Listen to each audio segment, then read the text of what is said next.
পরিস্থিতিতে যে বিভিন্ন প্রকারের যে গজব আসতেছে, এগুলো কি জন্য হচ্ছে?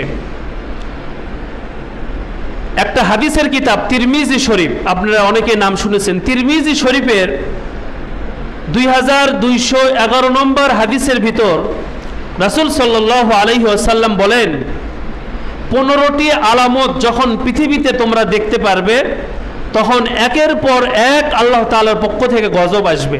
কয়টি আলামত ভাই? 15টি আলামত। আপনারা শুনলে বুঝতে পারবেন যে এই আলামতগুলো আগামীতে আসবে না বর্তমান রানিং চলতেছে।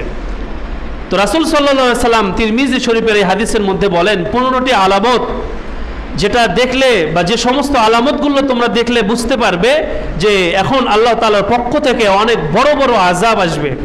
যে আযাবগুলো কি? যে দাবানল হবে, ভূমিধস হবে, ভূমিকম্প হবে, পাথর বৃষ্টির মতো পাথর বর্ষিত হবে। সে আলামতগুলো কি কি? 1 নম্বর, যখন মানুষ রাষ্ট্রীয় যে সম্পদ রয়েছে, রাষ্ট্রীয় যে অর্থ রয়েছে, রাষ্ট্রের যে পোশাকার যে সম্পদগুলো রয়েছে, যখন সেগুলো তারা নিজের মতো করে ব্যবহার করা শুরু করবে। যারা রাষ্ট্রের বড় বড় দায়িত্বে থাকবে, তারা এটা সরকারি সম্পদ মনে করবে না, মনে করবে যে এটা আমার নিজের বাপদাদার সম্পদ। সে এইভাবে এগুলো ব্যবহার করতে থাকবে, সে এইভাবে তার নিজের ব্যাংক ব্যালেন্স জমা করবে এবং বাইরে বিদেশে পাচার করবে। এগুলো কি সামনে ভবিষ্যতে হবে না বর্তমান হচ্ছে? বর্তমান হচ্ছে। এটা 1 নম্বর আলামত। 2 নম্বর আলামত, ওয়াল আমানাতু মাগনামান। 2 নম্বর আলামত এই হাদিসের মধ্যে পাওয়া যায়, রাষ্ট্রীয়ভাবে যখন কোনো দায়িত্বশীলকে যখন কোনো কিছু আমানত দেওয়া হবে, যে আমানতটা তোমরা বগুড়ায় এই দরিদ্র এলাকা এই এতিম বাচ্চাদের জন্য বরাদ্দ করা হলো, এই বিধবা যারা মহিলা রয়েছে তাদের জন্য, যারা এতিম বাচ্চা তাদের জন্য, যারা গরিব অসহায় তাদের জন্য রাষ্ট্রীয়ভাবে এই আমানত যারা ওই এলাকার যিনি দায়িত্বশীল তাকে দেওয়া হইলো। কিন্তু পরবর্তীতে সেটা কি করলো? এই আমানতের ভিতর সে আপনার দখল করে নিল, সে আমানতের ভিতর হরিলোট করে নিল। এটা কি সামনে ভবিষ্যতে হবে না বর্তমান হচ্ছে? বর্তমানে রাষ্ট্রীয় সম্পদ যেগুলো আমাদের কাছে আমানতভাবে আসে, কয়েকদিন আগেই সৌদি থেকে উট দুম্বার গোস্ত আসছে, এরভাবে আরও বিভিন্ন সময় আসে, কিন্তু এগুলো যাদের মাধ্যমে আসবে তারা এগুলোর মধ্যে হরিলুট শুরু করে নেবে। এটা হাদিসের ভাষা, ওয়াল আমানাতু মাগনামান। 3 নম্বর, ওয়াজ যাকাতু মাগরামান।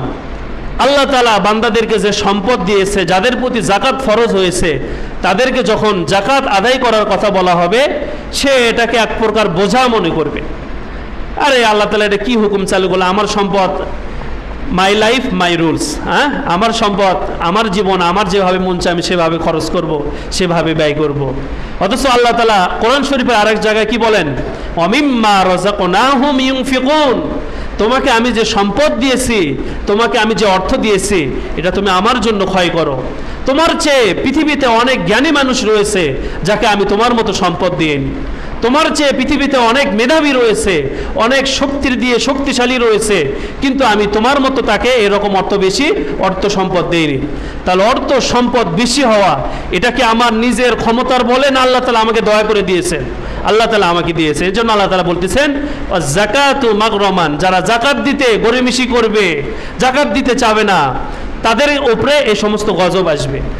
আরও এইভাবে একের পর এক ধারাবাহিকতার সঙ্গে 15টি কথা পাওয়া যায় যে তারা স্ত্রীদের এরকম হুকুম পালন করবে, মাদের কথা শুনবে না, বন্ধু বান্ধব বেশি করবে, পিতার কথা শুনবে না।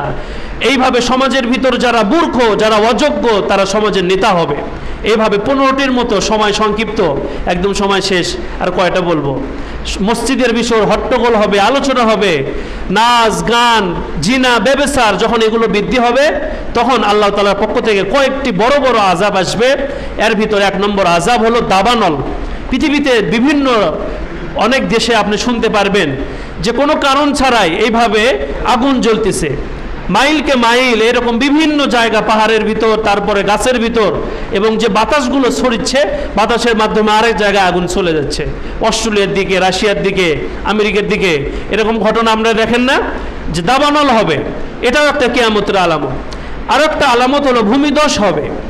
ভূমি এরকম পাহাড় ধসে পড়বে, ওখান থেকে এইভাবে পাহাড়ের ধসের কারণে এমন বেশি আপনার মনে করেন পানি চলে আসবে, মানুষ একদম ডুবে চলে যাবে।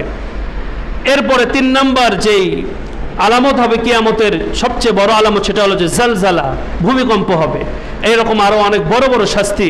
এবং এই হাদিসের ভিতর শেষে আছে যে পুতির একটা মালা, যেভাবে একটা মালা যদি ছিঁড়ে যায়, যেভাবে ধারাবাহিকতার সঙ্গে সবগুলো মালা একটার পর একটা এভাবে পড়ে যায়, কোনো মালাই যেভাবে অবশিষ্ট থাকে না, বান্দারা যখন এইভাবে গুনার কাজগুলো করবে, এই যে 15টি আলামতের কথা যে বললাম, যখন এগুলো যখন সংগঠিত করবে, একের পর এক ধারাবাহিকতার সঙ্গে শুধু বালা মুসিবত আসতেই থাকবে।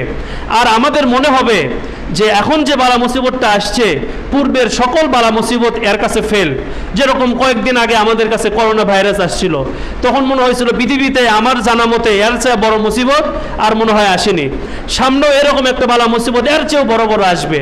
এজন্য আমাদের কি করণীয়? আমাদের সর্ব অবস্থায় আল্লাহর হুকুম মানতে হবে।